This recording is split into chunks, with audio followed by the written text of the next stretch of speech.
Our first reading today from Jeremiah reminds me of that intimate part in the movie Ghost, which became a blockbuster in the 1990s. In that scene that I am referring to, Demi Moore, or the character she's playing, is molding a piece of clay on the potter's wheel when her husband, the role played by Patrick Swayze, enters the workshop and sits with her on the wheel and begins to caress her gently. Of course, she is distracted, so the clay, which is almost perfect in shape already, flops and falls back into being a blob of clay. And she starts all over again to make something new out of it. The prophet Jeremiah uses precisely this image. He tells us that he has observed how the clay that is already taking shape in the potter's hand sometimes gets spoiled. And when it fails to turn out the way he wants it to, he would really let it fall and he would mash it again. And he would remold or rework it into a new shape. You know, the business of pottery remains very much alive in Pampanga, in the town of San Matias, where I usually buy plant pots. I have heard from one professional potter that molding pottery requires concentration and dexterity. An old pair of trembling hands is bound to make more mistakes. And it is frustrating to fail just when the pot is almost done already. You're back to square one. The good thing is, with just a little bit of water, you can soften the clay again and then remold it. Apparently, much of this depends also on the quality of the clay, the smoothness and the pliability of the clay, as well as the firmness and the patience of the potter's hands. I think of the many crises that we go through in life as those moments in the work of a potter when things don't turn out the way you want them to, and you have to start all over again. Don't you find it amazing how in English, one little two-letter word can be attached to another word, and it would give it a totally new meaning? I am referring to the word re or re, R-E. You can prefix it or put it before practically any word in English, and it will make that word mean something new. For example, start, restart. Make, remake. Think, rethink. Read, reread. Live, relive. Move, remove. Work, rework. Even computers can get stuck or bugged sometimes, leaving you no choice but to reboot, restart, refresh, or reconfigure. Sometimes you almost want to bang your head on the table, knowing how much you have done already and how you've ended up with nothing because you forgot to save the document. Sometimes, if you are lucky, you are still able to retrieve some of it. But very often, you have no choice but to restart or reboot and you have to give up what you've lost. It is like that during times of crisis. I wonder if you know that the word crisis comes from the Greek word krisis, and it means judgment. It is usually associated with those crucial moments when people have to make a change of judgment or decision. Maybe that is the idea behind the English expression, making a judgment call. There are indeed times in our lives when we find ourselves having to make a change of decision, relying only on the data available and on your own instinct and feel of the circumstances. There are times when we just do not have the luxury of experimentation and research, as well as the luxury of time to mull things over. Times when we ourselves are suddenly thrust in a very unfamiliar situation, and we make that judgment call. What I like about the metaphor of the potter and the clay is that the prophet Jeremiah is applying it to God.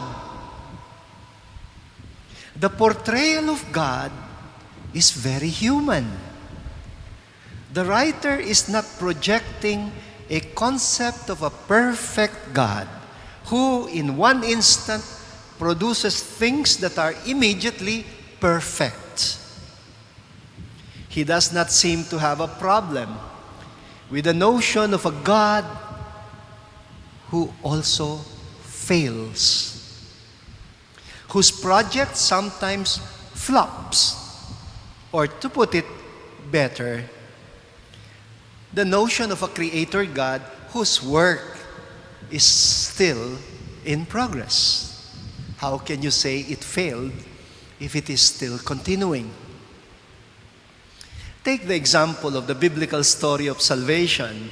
God creates humankind in His image and likeness, and it is spoiled by sin. And then He has to do something about it. He has to intervene. He has to call a covenant people. He has to do a damage repair. Or like a potter, he starts all over again. I know that there are some people who find this stupid. It does not take much imagination to think of the present pandemic that we are going through as a crisis situation. Imagine one little virus suddenly threatens the whole global economy, forces all of us to stay home and live like rats, as I said a few days ago, interrupts our social activities, our church services. We're about to celebrate Fiesta in this parish, August 16, San Roque. We will be missing the huge crowd. Sports events, all canceled. Travel and tourism, parties and social gatherings. And this crisis is practically precipitating the collapse of the global market. I imagine the words of the prophet Jeremiah being addressed directly to us in this year of the pandemic, 2020.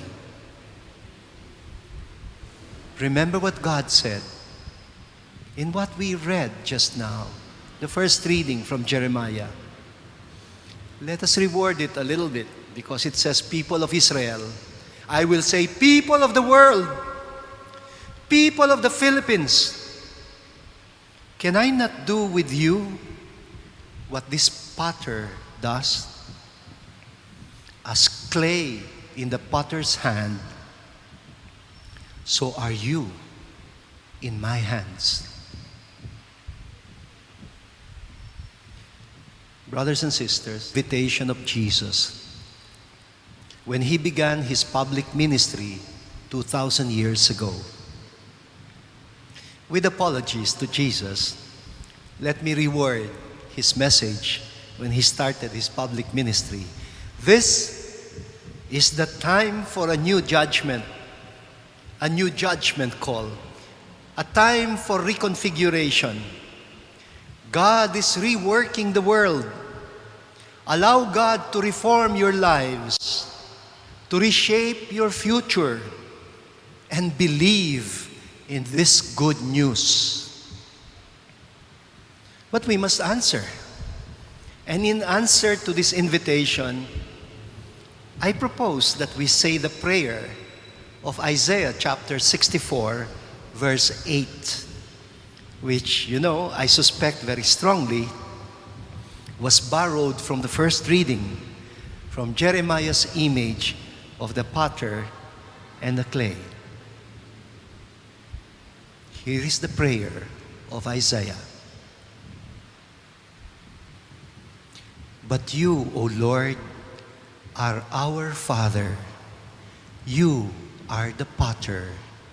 We are the clay, the work of your hands. Abba,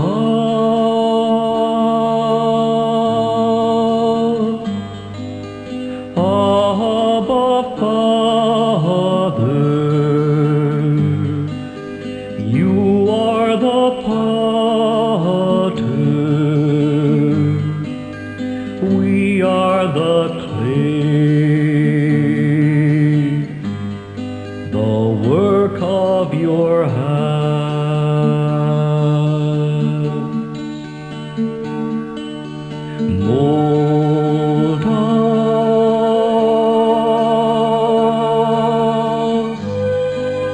Mold us and fashion us into the image of Jesus your Son, of Jesus your Son.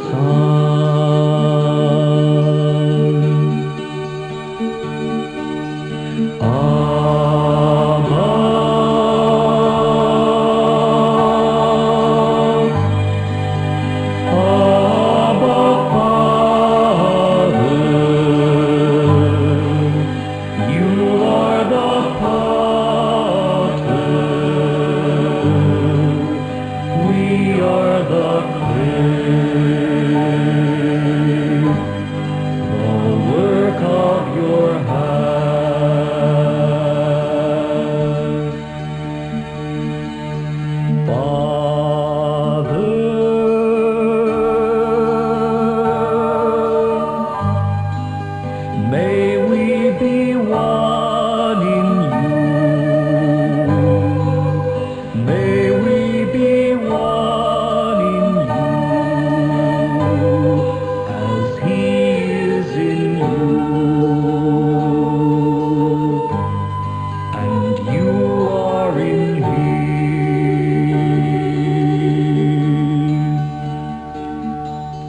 Abba,